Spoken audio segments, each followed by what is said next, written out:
Sir ने बहुत अच्छी बात कही है और जितने युवा यहाँ बैठे हैं उनको समझने की ये बात है। बाकी मेरे इंट्रोडक्शन कई बार हुआ, फिर से मैं एक बार बोलूँ, आपके राट से ऐसा ही रहता हूँ। नाम नीलेश श्रीवास्तव है और एजुकेशन में जब ग्रेजुएट हूँ, पर मैंने बहुत सारी इंडस्ट्री में बहुत अलग अलग लेवल पे काम किया। मतलब कोई कहता है सर आपने MBA किया है, कोई कहता है BBA किया है, कोई कहता है सर CA किया है, क्या आपने, मतलब हर तरीके का नॉलेज लिया, क्योंकि मैंने फील्ड में काम करके सीखा है, कोई डिग्री लेके नहीं। लेकिन सबसे पहले सबसे अच्छी बात है कि मैं जो सबसे अच्छा मानता हूँ क्लार्क ग्लोबल प्राइवेट लिमिटेड और इसके founder mister Shrinivas Bhatia sir और मैं MD मैम को राजीव और मैं थैंक्स करना चाहता हूँ कि इन्होंने इस इंडस्ट्री को इस तरीके से शुरू किया कि वाकई में करने लायक है। क्योंकि मेरी एक ट्रेजेडी है इस बिजनेस को शुरू करने की। सभी लोगों ने तो कहीं ना कहीं किसी से सुना होगा तब बिजनेस शुरू किया होगा। हमने ना तो बिजनेस देखा था ना बिजनेस को सुना था, बस ऐसे जबरदस्ती हमारे नोएं जोशी हुए, हमारे मित्र दीपक तिवारी जी हमारे बीच बैठे हुए, इन्होंने मुझसे डॉक्यूमेंट्स ले लिए थे, क्योंकि मैंने कहा था भाई साहब माफ करो मुझे डायरेक्ट सेलिंग अब नहीं करना, क्योंकि 19 साल मैंने इस इंडस्ट्री में काम किया। सर सुना है मुझे, 19 साल इस इंडस्ट्री में मैंने काम किया, कभी ना तो एक इनकम कमाई ना कभी लेवल कमाई।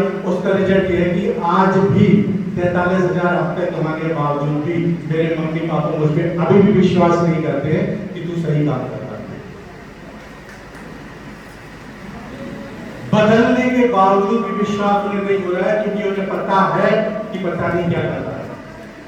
और इसके बाद मैं थैंक्स कहना चाहूंगा, वैसे तो मेरे इस टीम में डाउनलाइन है, और मेरे बड़े भाई अजीत राजपूत जी जो मेरे सिल्वर हैं, साथ में शत्रुघ्न जी मेरे बहुत अच्छे अजीज मित्र हैं, और लेखराज जी, तीनों लोगों को बहुत ही ज्यादा मैं मानता हूँ, क्योंकि अगर इन्होंने साथ नहीं दिया होता तो शायद आज मैं यहाँ तक नहीं पहुंचता।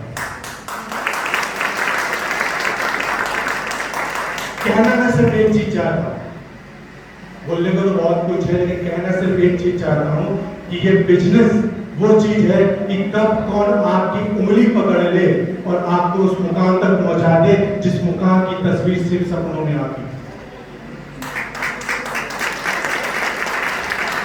एक छोटी सी बहुत ही 2 मिनट की कहानी है, उसके बाद मैं थैंक यू बोलूंगा कि एक बहुत ही गांव का बहुत ही अच्छा व्यक्ति था और बहुत परेशान था। तो जैसा कि हमारा मानना है, आस्था को हम मानते हैं, तो एक आस्था ने किसी संत ने कहा कि जो अपने गांव से 5 किलोमीटर दूर पे एक पहाड़ पे मंदिर है, उसमें सुबह होने से पहले ब्रह्म मुहूर्त में अगर आप बिना किसी की नजर आए अगर वहां पे जाके सुंदर जी को अगर जल चढ़ाओगे तो तुम्हारा सफल हो जाएगा, तुम्हारे सारे काम हो जाएंगे। समझने की कोशिश करिएगा इस कहानी से मैं कहना क्या चाह रहा हूँ। वो व्यक्ति जब गांव से चला तो अपनी एक लालटेन ली, क्योंकि जमाना बहुत पुराना था, उस लालटेन के साथ चला कि चूंकि गांव के बाहर सबके यहाँ पे दिए होते हैं, किसी की लालटेन होती कुछ होती, तो गांव में थोड़ा थोड़ा रोशनी बाहर होती, तो बड़ी तेजी से चले और जैसे ही गांव के बाहर निकले तो वो बाहर जाकर के ऐसे खड़े हो गए। कम से कम वहां पे आधा घंटा, पौन घंटा, 1 घंटा खड़े हो गए। उसके जस्ट सामने एक बहुत दूर पे एक कुटिया थी, वहां पे भी कोई एक छोटे से ब्राह्मण रहते थे। देखते देखते वो उसके पास आए, कहे बेटा ये बताओ, मैं तुमको 1 घंटे से देख रहा हूँ, तुम इस जगह पे क्यों रुके हुए हो? वो कह रहा बाबा जी मुझे वहां तक जाना है, लेकिन मुझे रास्ता नहीं दिखाई दे रहा, क्योंकि उतनी रोशनी है नहीं, वो मंदिर तक पहुंचने तक का रास्ता दिख नहीं रहा था। तो उन्होंने कहा बेटा 1 कदम बढ़ा के तो देखो, क्योंकि जब 1 कदम बढ़ाए तो जो हमारे हाथ में लालटेन थी उसकी भी रोशनी 1 कदम बढ़ जाती। फिर हमने 1 कदम बढ़ाया तो उस तरीके से उसे समझ में आया कि मुझे रास्ते में एक कदम बढ़ाना है, मंजिल कितने भी दूर हो, चाहे वो दिखे या ना दिखे, रास्ता दिखे या ना दिखे, बस किसी का साथ ले लो, किसी के साथ पकड़ लो, या किसी की बात को सुन के समझ के अगर आपने रास्ता तय करना शुरू कर दिया तो मंजिल पे आसानी से पहुंच जाओगे। जरूरी नहीं वो हमें आज दिखे कि नहीं। तो थैंक यू सो मच।